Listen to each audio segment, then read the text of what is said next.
200 delegates from African governments and institutions met in Kigali, Rwanda yesterday for a symposium on quote-unquote democratization and development.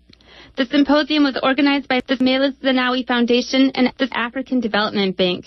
Ethiopian Prime Minister Meles Zenawi's successor, Hailemariam Desalegn, joined Rwandan President Paul Kagame in Kigali, where both spoke of the primacy of state power and African agency and development. Washington, D.C.-based Ethiopian activist Obang Metho spoke to KPFA's Garrison about what was wrong with this picture.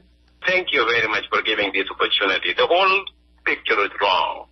The whole picture wrong being that Paul Kagame and then the former Prime Minister of Ethiopia, Meles Zenawi. These were two gentlemen. We cannot talk about them of saying that they can bring any new things to Africa. Why? Because these are two men who came to power not by the ballot, by the bullet. And if you look at it, these are people also who've been in power for long, like Meles, he died on power. So the whole thing is wrong with the picture. Like they were talking about development democracy. Where is the democracy? Ethiopia is a country that just the election they had in May this year. The government won by 100%. I remember that. They won every single seat in parliament. Now, are you saying that both these governments are minority dictatorships? Rwanda dictatorship by the 14% Tutsi minority and Ethiopian dictatorship by the 6% Tigrayan minority? Yes.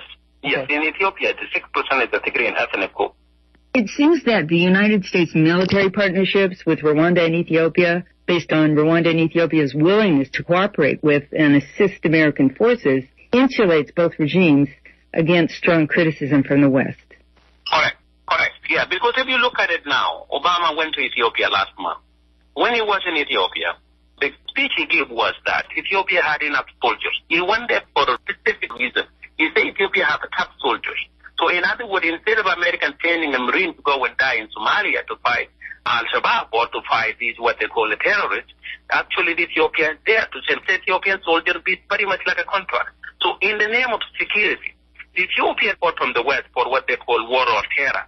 But these people are actually known for terrorizing their own people. So for that case, the Ethiopian government, the ruling ethnic apartheid regime in Ethiopia that terrorize their own people, they are not being criticized because they are the darling of the West.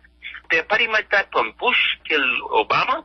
Anything that the West ask them, they will do that. Even the hypocrisy actually what Obama did when he went there, he called the Ethiopian government a democratic elected government. There's no way 100%, group who claim to win an election by 100%. There's no way they can be a democratic. And then Obama called Burundi, the election there is illegitimate or not credible. Which one that, the one that won by 77% or the one that claimed to win 100%?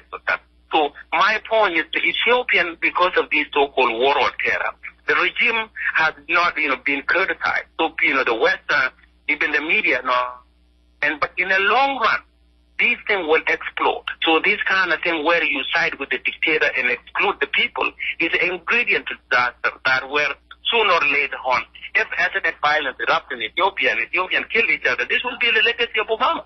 There's no question about it because he's the one that who supported this group that isolated themselves from Ethiopia. That was Washington, D.C.-based Ethiopian activist Obang Metho.